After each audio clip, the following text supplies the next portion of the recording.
Lord దేవునికి స్తోత్రం కలుగును గాక. షలోమ్.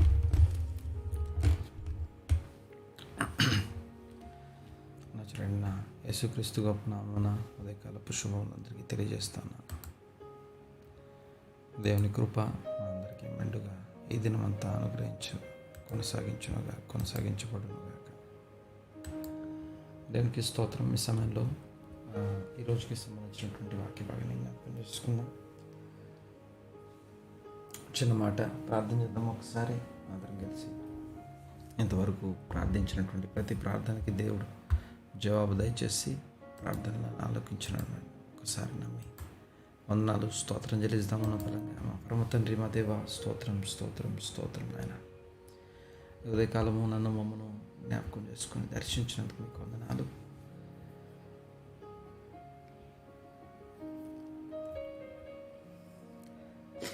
మీ సన్నిధి సహాయం చేత దర్శించినందుకు స్తోత్రం. మీ బలమైనటువంటి హస్తం మాకు తోడుగా ఉంచి, మీ కృపాహస్తం, మీ కనికరం కలిగినటువంటి హస్తమును తోడుగా ఉంచి గడిచిన దినములన్నీ కాచి కాపాడి భద్రపరిచినందుకు స్తోత్రం నాయన. ఇంకొక రోజు ఇంకొక దినంలోనికి ప్రవేశింపజేసి ఇంకొక సూర్యోదయం ఇంకొక పగటిలోనికి మమ్మల్ని ప్రవేశింపజేసినందుకు స్తోత్రం చెల్లిస్తున్నాను నాయన.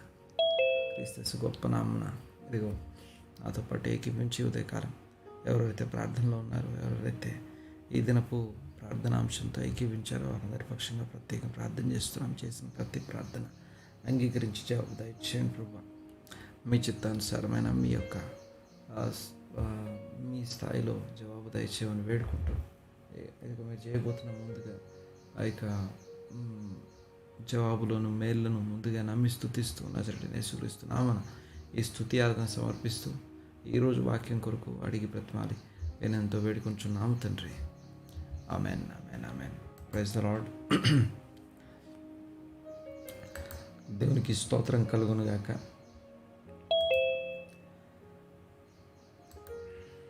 ఈరోజు వాక్య భాగాన్ని మనం జ్ఞాపకం చేసుకున్నాం. 37వ కీర్తన మనం ధ్యానం చేస్తూ ఉన్నాం. 37వ కీర్తన. ఈరోజు మనము 17వ వచనాన్ని జ్ఞాపకం చేసుకున్నాం. 37వ కీర్తన 17వ వచనం. దేవునికి స్తోత్రం కలుగును గాక.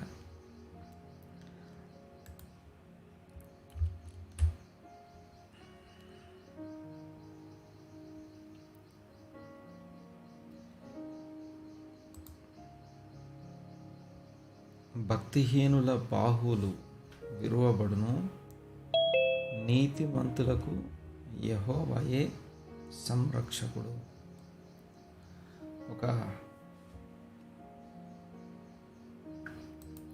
ఒక కాంట్రాస్ట్ ఇద్దరి మధ్య చూపించబడతా ఉంది. వారిద్దరిని కంపేర్ చేస్తూ వెళ్తున్న విధానాన్ని ఇప్పటిదాకా మనం మాట్లాడుకున్నాం. నిన్నటి దినమున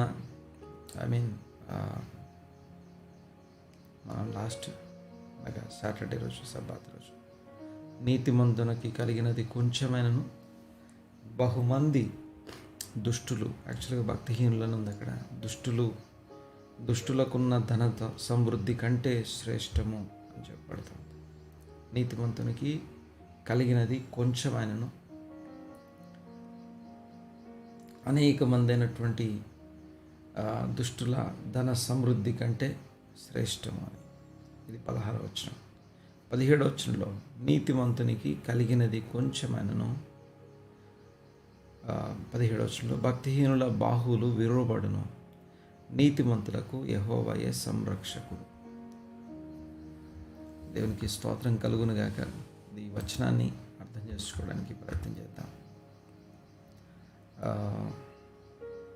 ఇంగ్లీష్లో but the lord upholds the righteous, లేకపోతే అప్హోల్డ్స్ అనే పదము ఆల్మోస్ట్ అన్ని బైబిల్స్లో కూడా రాసి ఉంది. దేవుడు నీతిమంతులను రక్షిస్తాడు, లేకపోతే నీతిమంతులను సంరక్షకుడు అనే పదాన్ని చూస్తాం. బట్ సంరక్షకుడు అనడం ఎంతవరకు కరెక్ట్, లేకపోతే ఇంగ్లీష్లో ఏదైతే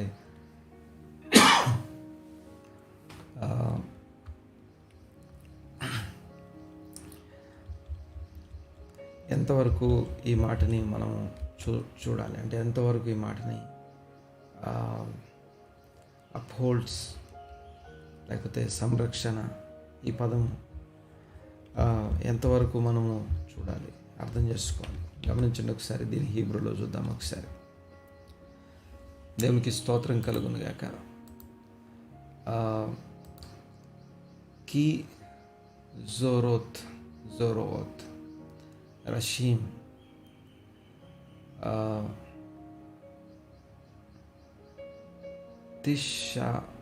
షవారనా వే సోమెక్ జదికిమ్ అదోనాయ్. వే సోమెక్ జదికిమ్. ఇది సంరక్షణ అనే పదము, అప్హోల్డ్స్ అనే పదము, హీబ్రూలో సోమెక్ అనే పదం రాశాం. ఈ సోమెక్ అనే మాటని అర్థం చేసుకోవడానికి ప్రయత్నం చేద్దాం. సోమెక్, ఈ సోమెక్ అనే పదము సమాక్ అనే హీబ్రూ పదం నుంచి వస్తూ ఉంది. దానికి అర్థం ఏంటంటే, ఆ సమాక్ అనే పదానికి to support or to sustain అని అర్థం. సపోర్ట్ ఆర్ సస్టైన్ అంటే నీతిమంతుణ్ణి దేవుడు సపోర్ట్ చేస్తాడు. సస్టైన్ అనే మాటకి కొనసాగించడం, లేకపోతే నిరవధికంగా, లేకపోతే ఎలాంటి ఆటంకం లేకుండా వారి యొక్క విషయాలు అన్నీ కూడా చూసుకోగలగడం, దాన్ని సస్టెనెన్స్ అంటాం. దేవుని యొక్క సస్టెనెన్స్ లేకుండా మనం బ్రతకలేం. చూడండి ఒకసారి, నీతిమంతుని సంరక్షకుడు అనే పదము, లేకపోతే అప్హోల్డ్ అనే పదము. అప్హోల్డ్ అంటేనేమో పైకి ఎత్తిపట్టడం, లేకపోతే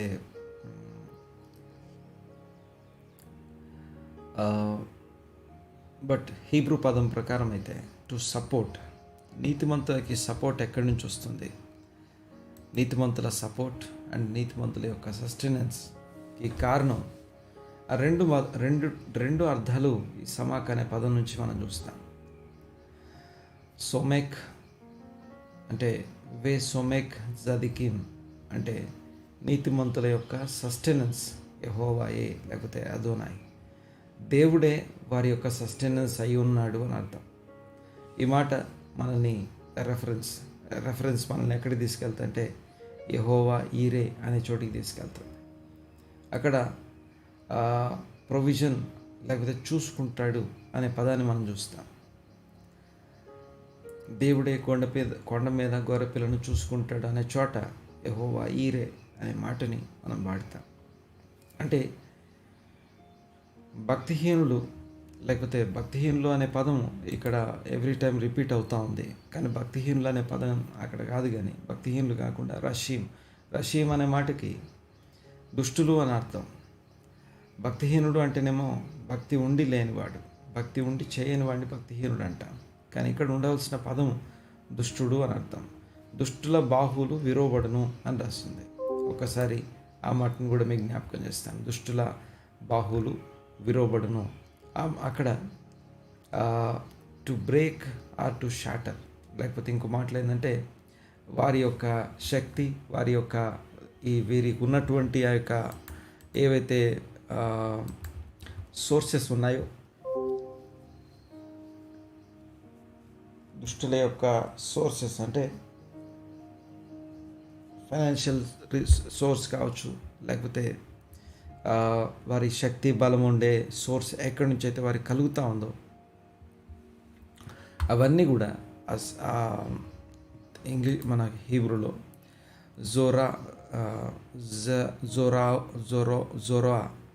జోరా అనే మాటకి ఆమ్ ఆర్ స్ట్రెంగ్త్ అని అర్థం.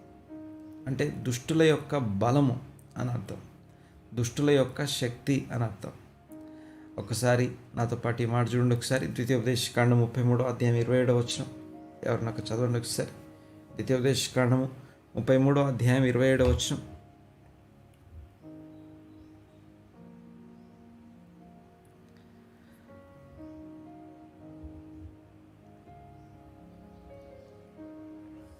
శాశ్వతుడైన దేవుడు నీకు నివాస స్థలము,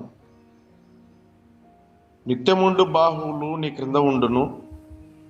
ఆయన నీ ఎదుటి నుండి శత్రువును వెళ్ళగొట్టి నశింపజేయమనెను. ఓకే. ఇందులో అక్కడ బాహు అనే పదం మనం చూస్తాం. యాక్చువల్గా ఈ బాహు అనే పదం ఎప్పుడు చూసినా మనం ఇక్కడ ఇదే మాట మనం ఎవ్రీ టైం రిపీట్ చేయబడతా ఉంది. జోరోత్ రషీమ్. జోరోత్ అంటే ఆ మాటకి, ఈ జోరా అనే మాటకి ఆమ్ లేకపోతే స్ట్రెంగ్త్ అని అర్థం. అంటే బాహు లేకపోతే శక్తి, బలము అని అర్థం. సోర్స్ ఆఫ్, ఇంకో మాట చెప్పాలంటే పవర్ సోర్స్ అంటాం దాన్ని. అంటే ప్రతి ఒక్కరికి ఏదో ఒక పవర్ సోర్స్ అనేది ఒకటి ఉంటుంది. అంటే మన ఆధారపడదగినటువంటి సోర్స్ ఒకటి ఉంటుంది. అది ఫ్యామిలీ బ్యాక్గ్రౌండా, లేకపోతే సపోర్ట్, లేకపోతే ఏదో ఒక దాన్ని మెయిన్ స్ట్రెంగ్త్ అంటాం దాన్ని. ఇంకొక వచనం చూడండి ఒకసారి. కీర్తనల గ్రంథం 89వ కీర్తన 10వ వచనంలో ఈ ఆమ్, బాహువు లేకపోతే స్ట్రెంగ్త్ అంటాం. ఈ యొక్క దుష్టుల యొక్క బాహువు విరోబడును అని రాస్తుంది. దుష్టుల యొక్క బాహు జోరోత్ రషీం అంటాం. జోరోత్ రషీం అనగా రషీం అంటే దుష్టులు, వారి యొక్క బాహు. చూడండి ఒకసారి 89వ కీర్తన 10వ వచనం. చంపబడిన దానితో సమానముగా నీవు రహాబును ఐగుప్తును నలిపివేసితివి. నీ బాహుబలము చేత నీ శత్రువులను చెదరగొట్టితివి. సో దేవుని బాహుబలం చేత శత్రువును చెదరగొట్టుట, ఈ రెండు రెఫరెన్సెస్ ఏవైతున్నాయో ద్వితీయోపదేశకాండం 33వ అధ్యాయం 27వ వచనము మరియు కీర్తనల గ్రంథం 89వ కీర్తన 10వ వచనం, ఇవి రెండు కూడా ఒకే విషయాన్ని మనకు తెలియజేస్తూ ఉన్నాయి. ఆ యొక్క దుష్టులు ఎవరైతే ఉన్నారో, ఎవరైతే వారి యొక్క బాహువులు ఎలా విరువబడతాయో, దేవుని బాహువు ఎలా పనిచేస్తుందో, ఈ విషయాన్ని రెండు వచనాల్లో మనం చూస్తాం. తర్వాత విక్డ్ లేకపోతే ఈ యొక్క దుష్టుల గురించి మనం ఆల్రెడీ చాలాసార్లు మాట్లాడుకున్నాం ఇప్పటిదాకా. సో ఇందులో దుష్టుల బాహువు విరగొట్టబడును, దుష్టుల బాహువు విరువబడును, నీతిమంతులకు యెహోవాయే సంరక్షకుడు. ఈ విరువబడును అనే మాటకేమో ఇంకొక మాటని ఇక్కడ చూస్తాం. హీబ్రూలో షవార్ అనే రూట్ వర్డ్ నుంచి ఈ మాట చూస్తాము. అయితే షవార్ అనే మాటకి to break are to shatter, అంటే దుష్టుల బాహు లేకపోతే వారి యొక్క బాహు లేకపోతే వారి యొక్క బలము, శక్తి ఏదైతే ఉందో అవి విరగగొట్టబడుట లేకపోతే చల్లా చెదురు చేయడం అని అర్థం. దేవునికి స్తోత్రం కలుగును గాక. ఈ రెండు పదాలని లేకపోతే రెండిటి యొక్క ఫేట్ అంటాం. అనగా నీతిమంతుని యొక్క ఫేట్ ఏంటి, ఆ యొక్క దుష్టుని యొక్క ఫేట్ ఎలా ఉండబోతుంది, దుష్టులకు ఉన్నటువంటి సోర్సెస్ ఏవైతే ఉన్నాయో, ఇదిగో దీని మీద నేను ఆధారపడతాను, నేను ఇది ఆధారపడదగినటువంటి సోర్స్ ఇది అని మాట్లాడుకునే ప్రతిదీ కూడా అది చెదరగొట్టబడుట లేకపోతే విరగొట్టబడుట అనే అంశాన్ని మనం చూస్తాం ఇక్కడ. సో ముందు వచనం 16వ వచనంలోనేమో వారికి ఉన్నటువంటి ప్రొవిజన్ గురించి రాస్తుంది. ప్రొవిజన్ అంటే దుష్టునికి కలిగినటువంటి విషయాలు నీతిమంతునికి లేకపోతే ఆ యొక్క దీనులు, దరిద్రులు అనబడుతున్నటువంటి వారు ఎవరైతే ఉన్నారో వారికి ఉన్నటువంటి, నీతిమంతునికి ఉన్నటువంటి కొంచెం, వారికి ఏమేమి కలిగి ఉన్నా, మనకి ఏం కలిగి ఉన్నా గమనించండి ఒకసారి. నీతిమంతుని దగ్గర ఉన్నటువంటి కొద్దిగా ఉన్నటువంటి ప్రొవిజన్ కావచ్చు, కొంచెమే ఉన్నటువంటి హోప్, కొంచెమే అయి ఉన్నటువంటి ప్రొవిజన్ ఏదైతుందో, ప్రొవిజన్ గురించి మనం కలిగి ఉన్న దాని గురించి 16వ వచనం మాట్లాడుతూ ఉంది. బట్ 17వ వచనం ఆ కలిగి ఉన్న దానికి ఆధారమైనటువంటి పవర్ సోర్స్ గురించి మాట్లాడుతుంది. మరొకసారి 16, 17 వచనాలు. 16వ వచనంలో నీతిమంతునికి ఏం కలిగి ఉన్నాడు, లేకపోతే భక్తిహీనుడు లేకపోతే ఆ యొక్క దుష్టుడు ఎలాంటి విషయాలు కలిగి ఉన్నాడు, సమృద్ధి అంటాం, ధన సమృద్ధి అని రాస్తుంది. అయితే నీతిమంతునికి కొంచెం కలిగి ఉన్నా అది ఎంత శ్రేష్టం అంటే భక్తి లేకపోతే దుష్టులు చాలామంది దగ్గర, దుష్టులు అనబడుతున్న వారి దగ్గర ఉన్నటువంటి చాలామంది దగ్గర ఉన్నటువంటి బహుమంది దుష్టుల ధన సమృద్ధి కంటే అది శ్రేష్టము అని రాసింది. అంటే వాళ్ళు కలిగి ఉన్న దాన్ని కంపేర్ చేస్తూ నీతిమంతుని దగ్గర కొంచెం ఉన్నా సరే, చాలా లేకపోవచ్చు కాక, చాలా కొద్దిగా మనం కలిగి ఉండొచ్చు కాక, ఒక మాట నేను విన్నాను. ఐ డోంట్ నో ఇది ఎంతమందికి ఆ మాట ఏంటంటే,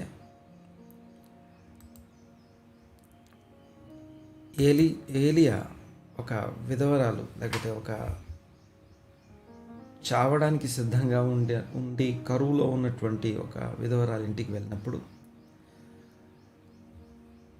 వాళ్ళ పరిస్థితి ఏంటంటే, ఆ చివరి రొట్టె, ఆ కొద్ది పిండి, ఆ కొంచెం నూనెతో ఆ యొక్క వాళ్ళు కలెక్ట్ చేసుకొని ఒక రొట్టె చేసుకొని తిని చచ్చిపోదామని రెడీ అయ్యారు వాళ్ళు. ఆఖరి రొట్టె అంటాం దాన్ని. ఆఖరి రొట్టె, ఆఖరి భోజనం, చనిపోదాం అనుకున్నారు. అలాంటి వారి మధ్యలోకి ఇప్పుడు ఏలియా వచ్చాడు. ఏలియా నీళ్ళు అడిగి, నీళ్ళతో పాటు నాకు ఒక రొట్టె తీసుకురమ్మని అడుగుతాడు. అడిగినప్పుడు చూడండి ఒకసారి,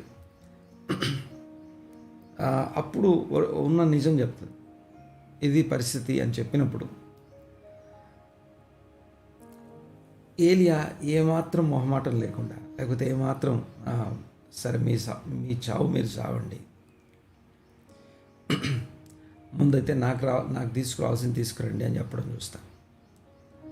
అక్కడ ఒక మాట నేను విన్న మాట ఏంటంటే, ఆ పిండి అయిపోలేదు, నూనె అయిపోలేదు అన్నమాట.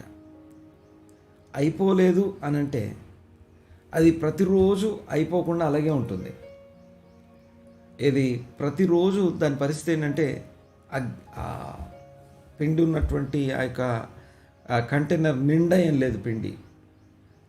పిండి ఎలా ఉంటుందంటే, ప్రతిరోజు ఇదే ఆఖరి భోజనం అన్నట్టుగా ఉంటుంది. ఇదే ఆఖరి భోజనం అనే విధంగా ఉంటుంది. ఈరోజు ఆఖరి భోజనం చేశాం, మళ్ళీ రేపు నిన్నటి ఆఖరి భోజనం చేసేటప్పుడు ఎంత పిండి ఉందో మళ్ళీ ఈరోజు అంతే ఉంది. గమనించండి ఒకసారి నేను చెప్పే విషయాన్ని. అలా అని చెప్పి పిండి ఏమీ ఆ కంటైనర్ నిండా లేదు, ఆ పాత్ర నిండా పిండి లేదు. ఆఖరి భోజనానికి సరిపడిన పిండి మాత్రమే ఉంది. ఈరోజు ఆఖరి భోజనానికి సంబంధించిన పిండిలో నుంచి ఆ యొక్క దైవజనుడికి ఇచ్చిన ఆతిథ్యాన్ని బట్టి ఈ దైవజనుడు ఆ ఇంట్లో ఉన్నంత కాలం కరువు అంతా కూడా వారు పోషించబడ్డారు. ఎలా పోషించబడ్డారు అంటే, ఏదైతే ఆఖరి భోజనం అనబడుతున్నటువంటి పిండి ఉందో ఆ ఆఖరి భోజనం అయిపోలేదు, దానికి సంబంధించిన నూనె అయిపోలేదు.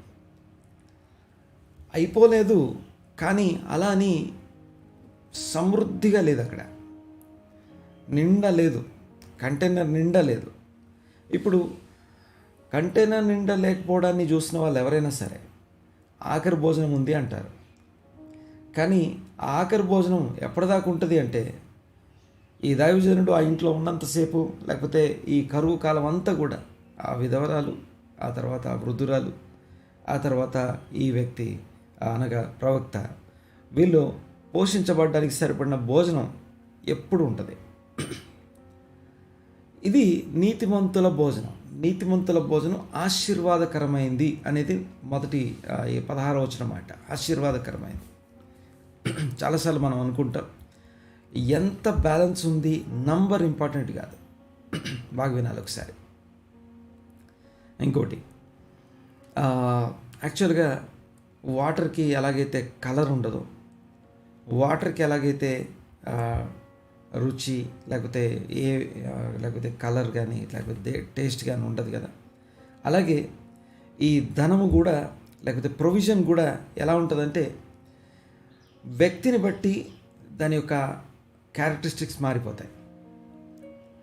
దాన్ని హోల్డ్ చేస్తున్న వ్యక్తి, దాని ఓనర్ ఎవరైతే ఉన్నారో ఆ ఓనర్ యొక్క వ్యక్తిత్వాన్ని బట్టి దాని క్యారెక్టరిస్టిక్స్ మారిపోతాయి. అంటే నీళ్ళని నువ్వు ఏ కంటైనర్లో పోస్తే ఆ కంటైనర్ షేప్ వస్తుంది. వాటర్ని నువ్వు ఏ పాత్రలో పోస్తే ఆ పాత్ర యొక్క రూపం, ఆ పాత్ర షేప్ వచ్చేస్తుంది. ఏ కలర్ పాత్రలో పోస్తే నీళ్ళు ఆ కలర్ తెచ్చేసుకుంటాయి. నల్ల రంగు ఉన్నటువంటి పాత్రలో పోయండి, నీళ్ళు నల్లగా కనపడతాయి. లేకపోతే నీలి రంగు ఉన్నటువంటి పాత్రలో నీళ్ళు పోయండి, నీలి రంగు వచ్చేస్తుంది. అలాగే దుష్టుని చేతిలో ఉన్నటువంటి ప్రొవిజన్కి, నీతిమంతుని స్వాధీనం చేయబడినటువంటి ప్రొవిజన్కి మధ్య తేడా. ఈ నీతిమంతుడు అనబడుతున్నటువంటి వాడి చేతిలో ఉన్నటువంటి ఆ ప్రొవిజన్ ఆఖరి భోజనం. అది చెప్పడానికి ఏముంది నీ దగ్గర అని అడిగితే మా దగ్గర ఆఖరి భోజనం ఉందని చెప్తాం. అదే దుష్టుని దగ్గర అడిగితే మాకు నెలకు సరిపడా భోజనం ఉందని చెప్తారు. తేడా ఏంటంటే దుష్టుని దగ్గర ఉన్న నెలకు సరిపడా భోజనం నెల తర్వాత అయిపోద్దేమో, బట్ నీతిమంతుని యొక్క ఆఖరి భోజనం అనేది ఎన్ని రోజులైనా ఆఖరి భోజనమే. రెండింటి మధ్య తేడా ఇంకో లెక్క చెప్తాను. కొద్దిగా నేను చెప్పే విషయాన్ని అర్థం చేసుకోవడానికి ప్రయత్నం చేద్దాం. 16వ వచనమేమో ప్రొవిజన్ గురించి మాట్లాడుతుంది, 17వ వచనమేమో ప్రొవిజన్ గురించి కాదు కానీ ఆ ప్రొవిజన్ వచ్చే సోర్స్ గురించి మాట్లాడుతుంది, రిసోర్స్ గురించి మాట్లాడుతుంది. సో రెండింటి మధ్య తేడా ఏంటో చూడండి ఒకసారి. తర్వాత ఇక్కడ ఇంకొక విషయం ఏంటంటే, మనందరికీ బాగా తెలిసినటువంటి స్టోరీ ఇది.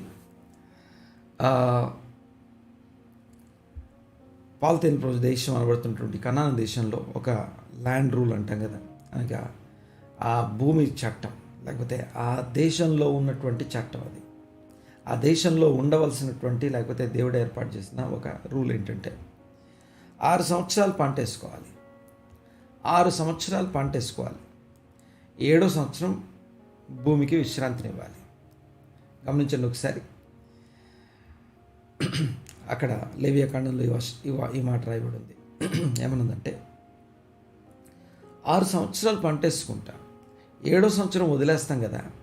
ఆ వదిలేసేటప్పుడు మీరు ఒకవేళ ఈ 7వ సంవత్సరం మేము విత్తను చల్లను కూర్చుకోవడం లేదే, మా బ్రతకడం ఎలా అని మీరు అనుకోవచ్చు. ఆ మాట స్పష్టంగా రాయబడి ఉంటుంది. మీరు దేవుని పేరిట యెహోవాకు సంబంధించినటువంటి ఆ యొక్క శమిత సబ్బాత్ సంవత్సరం అంటాం. శమిత అంటే దేవుని కోసం, అది దేవుని పేరిట 7వ సంవత్సరాన్ని విడిచిపెట్టాం. ఆ విడిచిపెట్టినటువంటి సంవత్సరం ఏదైతే ఉందో ఆ సంవత్సరం మేము విత్తలేదు, కూర్చుకోలేదు, మరి ఈ సంవత్సరం బ్రతకడం ఎట్లా అని మీరు అడుగుతారు కదా. అయితే సిద్ధపరిచే సంవత్సరం అని చెప్పి 6వ సంవత్సరం ఉంది కదా, అంటే నెక్స్ట్ ఇయర్ గురించిన ప్రిపరేషన్ ఈ 6వ సంవత్సరంలో చూసుకోవాలి. నెక్స్ట్ ఇయర్ ఉండదు అని తెలిసినప్పుడు దానికి సంబంధించిన ప్లానింగ్కి సంబంధించిన విషయం అది. ప్రిపరేషన్ అంటాం దాన్నే. బైబిల్ ప్రిపరేషన్ని, ప్లానింగ్ని కోరుకుంటుంది, తర్వాత అది నేర్పిస్తుంది. ప్రిపరేషన్ అండ్ ప్లానింగ్ని నేర్పిస్తుంది. గమనించండి ఒకసారి.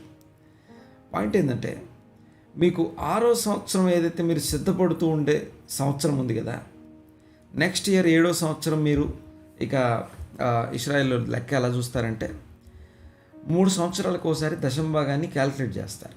అంటే మామూలుగా నెల అవ్వచ్చు, పంట అవ్వచ్చు, లేకపోతే సంవత్సరం అవ్వచ్చు, ఏదేమైనా 3 సంవత్సరాలకు ఒకసారి మళ్ళీ రీక్యాలిక్యులేట్ చేస్తారు. ఎందుకు 3 సంవత్సరాలు లెక్క పెట్టాలంటే శమిత సంవత్సరం అయిపోయిన తర్వాత 1, 2, 3 లెక్క పెట్టాలి. 3 అయిపోయాయి. 3వ సంవత్సరంన ఇంకేమైనా దశంభాగం ఏదన్నా నేను ఇవ్వకుండా వదిలిపెట్టానా, లెక్క తక్కువ చేశానా అని చెప్పేసి లెక్క చూసుకునే సంవత్సరం. మళ్ళీ 4, 5, 6 3 సంవత్సరాలు మళ్ళీ లెక్క చేస్తారు. ఈ 3 ఎందుకు లెక్క చేయాలంటే నెక్స్ట్ రాబోయేది 7 అనే నంబర్ కోసం. అంటే 7వ సంవత్సరం ఆ సంవత్సరం నేను పంట వేయొద్దు అంటే దానికోసం చేసుకుని లెక్క అనమాట. పాయింట్ ఏంటంటే నెక్స్ట్ 7వ సంవత్సరం రాబోతుందని 6వ సంవత్సరం నువ్వు ఎప్పుడైతే లెక్క చేసుకొని ఇదిగో ఇది సిద్ధపరచు సంవత్సరం సిద్ధపడతావు కదా, 6వ సంవత్సరాన్ని దేవుడు ప్రత్యేకంగా దీవిస్తాడు. 6వ సంవత్సరాన్ని దేవుడు దీవిస్తే ఎలా ఉంటుందంటే అది 3 సంవత్సరాల పంట ఇస్తుందని రాస్తాడు. లేవియాకాండంలో ఈ మాట మనం చూస్తాం. 6వ సంవత్సరం చూడండి ఒకసారి. నీతిమంతుని పంటకి, లేకపోతే దుష్టుడు లేకపోతే భక్తిహీనుని పంటకి మధ్య తేడా. నీతిమంతుడు 6 సంవత్సరాలు పంట వేస్తాడు. 1వ సంవత్సరం పంట, 2వ సంవత్సరం పంట వచ్చింది, 3, 4, 5, 6వ సంవత్సరం మాత్రం 3 సంవత్సరాల పంట వస్తుంది. అప్పుడు ఏమైందంటే అదే మాట ఇంకొంచెం డీటెయిల్డ్గా రాసున్న మాట ఏంటంటే అక్కడ 23వ అధ్యాయంలో మనం చూస్తాం లేవియాకాండం. అందులో మనం చూస్తే ఏముందంటే 8వ సంవత్సరం కూడా, అంటే 6వ సంవత్సరం అయిపోయింది, 7వ సంవత్సరం విశ్రాంతి అయిపోయింది, 8వ సంవత్సరం అయిపోయిన తర్వాత కూడా ఇంకా నువ్వు పాత పంట తింటూ ఉంటావు. 3 సంవత్సరాల పంట అంటాడు. అంటే 6 సంవత్సరాలు పంట వేస్తే ఒక ఇశ్రాయేలునికి, ఒక కనాను దేశంలో ఉన్నవానికి, ఒక నీతిమంతునికి 6 సంవత్సరాలు పంట ఇస్తే 9 సంవత్సరాల పంట రిటర్న్ వస్తుంది. అదే ఒక దుష్టునికి 6 సంవత్సరాలు పంట వేస్తే, 7 సంవత్సరాలు పంట వేస్తే, 7 సంవత్సరం కూడా 7 సంవత్సరం కూడా పంట వేస్తాం కాబట్టి 7 సంవత్సరాలు పంట వేస్తే అది చెప్పాలంటే చాలా తక్కువ పంట రిటర్న్ వస్తుంది. అంటే 7 సంవత్సరాలంతా కూడా రాదు. అదే దుష్టునికి ఏమో 7 సంవత్సరాలు పంట వేసినాయి, 7 సంవత్సరాలంతా పంట కూడా రాదు. అదే నీతిమంతునికి అయితే 7 సంవత్సరాల్లో 6 సంవత్సరాలే పంట వేస్తాడు, 1 సంవత్సరం విశ్రాంతికి వదిలేస్తాడు. ఇది ఏం చేసిందంటే 9 సంవత్సరాల పంటనిస్తుంది. దేవునికి భయపడేవారు, లేకపోతే దేవుని కొరకు తమ జీవనంలో నుంచి ఒక భాగాన్ని కేటాయించేవారు నీతిమంతులు. లేకపోతే ఇంకో మాటలో చెప్పాలంటే ఇదిగో ప్రథమ ఫలం దేవుంది, కృతజ్ఞతార్పణలు, లేకపోతే దశమ భాగం దేవుంది, లేకపోతే పంటలో మొదటి భాగం దేవుంది, ఇలాగా మాట్లాడే వాళ్ళందరూ కూడా నీతిమంతులు. వీళ్ళు ఎంతగా దీవించబడతారు. కొంచెమే ఉండొచ్చు కాక, ఆఖరి భోజనమే అయి ఉండొచ్చు కాక, ఆ ఆఖరి భోజనం ఎప్పటికీ అయిపోదు. దుష్టుని దగ్గర ఒక నెల సరిపడిన సోర్స్ ఉండొచ్చు కాక. బైబిల్లో ఎలా మాట్లాడుతుందంటే దేవుడు డబ్బులు అడిగితే డబ్బులు ఇవ్వడం. ఏమిస్తాడంటే ద్వితీయోపదేశకాండం 8వ అధ్యాయం 18వ వచనంలో మాట రాసి ఉంటుంది. ఏముందంటే సంపాదించుకొనుటకు భాగ్యము, లేకపోతే వెల్త్, డబ్బులు సంపాదించుకొనుటకు అవసరమైన సామర్థ్యం ఇస్తాడు. డబ్బులు కావాలా, సామర్థ్యం కావాలా అనేది ప్రశ్న. బాగా వినాలి ఒకసారి. 16వ వచనం ఏమో డబ్బుల గురించి మాట్లాడింది అనుకుందాం. అయితే 17వ వచనం సామర్థ్యం గురించి మాట్లాడుతుంది. దేవుడు డబ్బులు అడిగితే డబ్బులు ఇవ్వడు. నీతిమంతుడు, లేకపోతే దేవుని నిబంధన ప్రజలు ఎవరైతే ఉన్నారో వారి కోసం దేవుడు ఎలాగ ఏర్పాటు చేస్తాడంటే, మీరు భాగ్యము సంపాదించుకోవడానికి సంబంధించిన సామర్థ్యం నేను మీకు కలుగజేస్తాను. ఎబిలిటీ, కెపాసిటీ నేను మీకు ఇస్తాను. గమనించండి ఒకసారి. పాయింట్ ఏంటంటే ఇక్కడ ఈ ఎబిలిటీ అండ్ కెపాసిటీ, సామర్థ్యం కలుగజేసే దేవుణ్ణి మనం కలిగి ఉన్నాం. 17వ వచనం ఆ రిసోర్స్ గురించి మాట్లాడుతుంది. అంతేకాదు బైబిల్లో వాటర్, నీళ్ళ గురించి 7 రూపాలు రాసి ఉన్నాయి.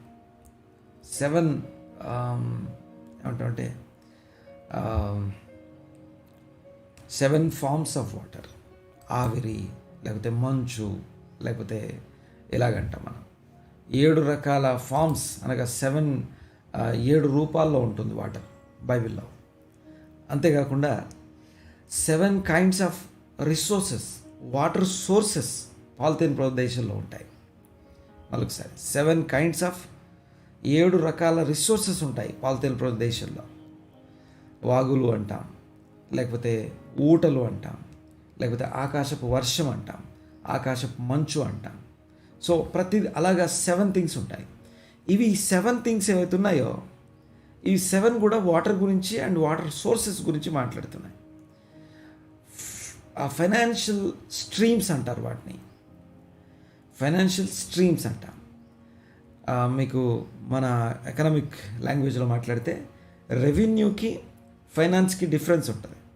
ఫైనాన్స్ అంటేనేమో డైరెక్ట్ డబ్బులు, రెవెన్యూ అంటేనేమో ఫైనాన్స్ని పుట్టించే ఒక సోర్స్ అన్నమాట. సో అలాగే పాలిథీన్ దేశంలో ఈ యొక్క వాటర్ సంబంధించినటువంటి సోర్సెస్ ఏవైతే ఉన్నాయో 7 రకాల స్ట్రీమ్స్, 7 రకాల విధానాల్లో ఈ యొక్క దేవుని నిబంధన ప్రజల కొరకు ఆ పాలిథీన్ ప్రదేశంలో 7 రకాల సోర్సెస్ ఇవ్వబడ్డాయి. అయితే ఫైనల్గా నా పాయింట్ ఏంటంటే, చూడండి ఒకసారి, నీతిమంతుని యొక్క భక్తిహీనుల బాహువులు విరోబడును, నీతిమంతులకు యెహోవాయే సంరక్షకుడు. భక్తిహీనుల బాహువులు అంటే భక్తిహీనులు ఏవైతే దిస్ ఈజ్ మై సోర్స్, ఇది నా సోర్స్, ఇదిగో ఈ యొక్క అవకాశం నాకుంది అని ఏదైతే మాట్లాడుకుంటున్నారో అవి విరోబడి చెదరగొట్టబడతాయి. బట్ నీతిమంతులకి యెహోవాయే ఒక సోర్స్గా మారిపోతాడు, సంరక్షకుడుగా, ఎత్తిపట్టుకునేవాడుగా మారిపోతాడు. దేవునికి స్తోత్రం. పాయింట్ ఏంటంటే, ఫైనల్గా ఈ ఒక్క విషయం చెప్పేసి నేను ముగిస్తాను. ఏంటంటే, ఫైనాన్షియల్ స్ట్రీమ్స్ అంటాం కదా, రెవెన్యూ స్ట్రీమ్స్ అంటారు వాటిని. ఏవైతే పాలిథిన్ ప్రదేశంలోకి వెళ్ళగానే నీవు తొలవని తోటల్లోనిది, నీవు విత్తని పంట, విత్తని చెట్ల ఫలములు తినడం, నీవు నాటని చెట్ల ఫలము తినడం, విత్తని పంటది కోసుకోవడం, తొలవని తోటలోని త్రాగడం, ఇవన్నీ కూడా మీరు కట్టని ఇండ్లలో నివసించడం, ఇవన్నీ కూడా దేన్ని తెలియజేస్తున్నాయంటే, తర్వాత అక్కడికి వెళ్ళగానే నీకు డబ్బులు దొరకవు, కానీ డబ్బులు ఇచ్చే ఆ రెవెన్యూ స్ట్రీమ్స్ అంటాం. 7 రకాల రెవెన్యూ స్ట్రీమ్స్ అక్కడ ఉన్నాయి పాలిథిన్ దేశంలో. అంటే ఆ దేశం మీద దేవుని కనుదృష్టి ఎల్లప్పుడూ ఉంటుందట. అంటే నీతిమంతులు, నిబంధన ప్రజలు అనబడుతున్నటువంటి వారిని సంరక్షించడం కోసం దేవుడు ఎలాగ ఏర్పాటు చేశారంటే, రెవెన్యూ అనగా ఫైనాన్స్ ఇవ్వలేదు కానీ, డబ్బులు ఇవ్వలేదు కానీ, రెవెన్యూ స్ట్రీమ్స్ ఇచ్చాడు. నువ్వు తవ్వి రాగిని తీసుకోవాలి, బండలో నుండి ఇనుమును తీయాలి, అంటే మినరల్స్ అంటాం కదా, ఖనిజాలు, ఈ యొక్క న్యాచురల్ సోర్సెస్ అవి. వాటిని నువ్వు తీసే కొద్దీ, సామర్థ్యం కొద్దీ దేవుడు నీకు భాగ్యం ఇవ్వడు, కానీ భాగ్యం సంపాదించుకొని సామర్థ్యం ఇస్తాడు. మ్యాక్సిమం రెవెన్యూ స్ట్రీమ్స్ కలిగి ఉండడం అనేది నీతిమంతునికి ఉన్నటువంటి ఆశీర్వాదం. ఆ రెవెన్యూ స్ట్రీమ్స్, చాలాసార్లు రెవెన్యూ స్ట్రీమ్స్ అనేవి ఏమి లేకుండానే దేవుడే నన్ను చూసుకుంటాడు. బాగా వినాలి ఒకసారి. దేవుడు నిన్ను ఎలా చూసుకుంటాడంటే రెవెన్యూ స్ట్రీమ్స్ని ఇచ్చి చూసుకుంటాడు. రెవెన్యూ స్ట్రీమ్స్ని నీకు ఏర్పాటు చేసి సామర్థ్యాన్ని బట్టి నువ్వు వాటిని ఏమంటావంటే వాటిలో నుంచి నువ్వు పని చేస్తూ ఉంటావు. దాంట్లో నుంచి నీ యొక్క రెవెన్యూని, లేకపోతే నీ యొక్క డబ్బులు సంపదని సృష్టించుకుంటా. దేవునికి స్తోత్రం కలుగును గాక. సో ఫైనలీ, నీతిమంతుల యొక్క కొంచెం కలిగి ఉన్న అది అనేక మంది దుష్టులకు ఉన్న ధన సమృద్ధి కంటే శ్రేష్టం. నీతిమంతుని యొక్క ఆఖరి భోజనం దుష్టుల యొక్క సంవత్సరానికి సరిపడా భోజనం కంటే శ్రేష్టమైంది. ఎందుకంటే సంవత్సరం అయిన తర్వాత ఈ భోజనం అయిపోద్ది, కానీ ఈ ఆఖరి భోజనం ఎప్పటికీ అయిపోదు. అది అన్లిమిటెడ్ సోర్స్కి కనెక్ట్ అయి ఉంది.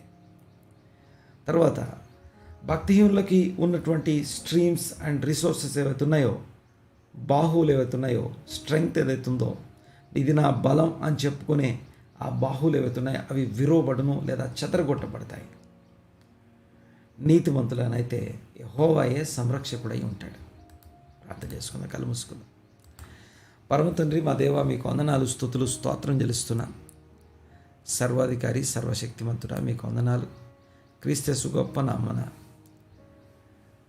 ఈ దినపు వాక్యమును గ్రహించడానికి, అర్థం చేసుకోవడానికి